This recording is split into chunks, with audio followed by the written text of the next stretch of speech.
May pagkakataon na nga sana mga idol ang Los Angeles Lakers na mapalakas lalo ang kanilang lineup ngayong off-season sa pagkuha ng mga bagong malalaro o superstar sa free agency, ngunit ni isa man dito hindi nagawa. Sa katunayan, maliban sa pagkuha nila ng mga rookies sa NBA draft, wala na nga silang nagawa pang pagbabago. Isa pa, papangunahan lang naman sila ngayon ng first-timer head coach na si JJ Redick na wala pang experience kung papaano mag-handle ng isang professional team. Kaya hindi na nga nakapagtataka bakit walang tiwala sa kanila ang ilang mga analyst ng ESPN kahit andyan pa ang dalawa sa top superstar ng NBA. Sa katunayan, base sa inilabas na prediksyon ng ESPN, naniniwala nga po ang ilan sa kanilang mga analyst na magiging isa ang Lakers sa mga worst team next season, kung saan inaasahan nila makakakuha lamang nga daw ito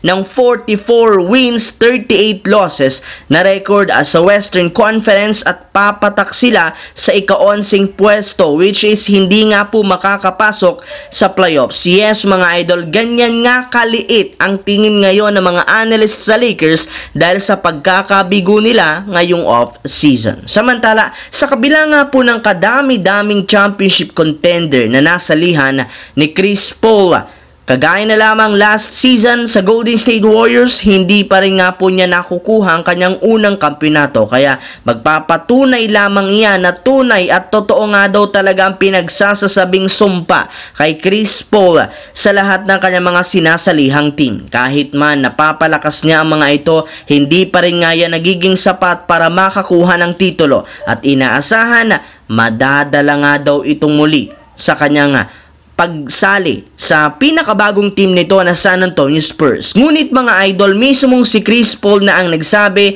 hindi nga titulo ang tunay na rason ng pagsali niya sa Spurs, bagkus mas gusto lamang nito na i-mentor at tulungan ang mga batang player ng Spurs na merong napakalaking potensyal sa mga susunod na taon kagaya ni Victor Wembanyama. Pero hindi rin naman ibig sabihin nito na ayaw niyang manalo ng kampeonato. Gayong as of now, mas maganda sa pakiramdam kung paghihirapan nga po niya ang pagkuha ng kanyang unang titulo. Sa kabilang banda, kung inyo nga pong matatandaan, isa sa mga naging problema ni Zion Williamson ay ang kanyang timbang at katawan na siyang naging rason bakit pinaulanan siya ng saring pambabatikos mula sa mga fans kagaya syempre ng analyst ni si Stephen A. Smith. Ito rin naman ang isa sa mga rason bakit maaga silang nalaglag sa playoffs matapos siyang ma-injury.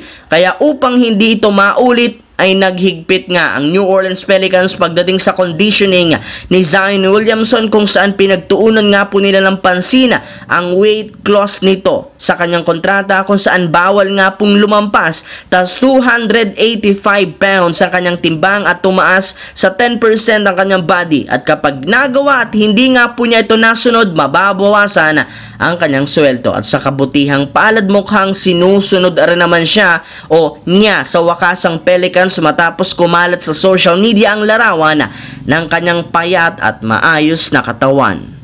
So yun lamang mga idol ang ating bagong video na ating pinag-usapan ngayon dito. Once again, this is your J-Zone TV. Huwag kalimutang mag-like, mag-subscribe, pindutin ang notification bell sa aking channel para lagi kayo maging updated sa mga videos na pinapalabas ko. Isang malaking shout out sa lahat mga idol.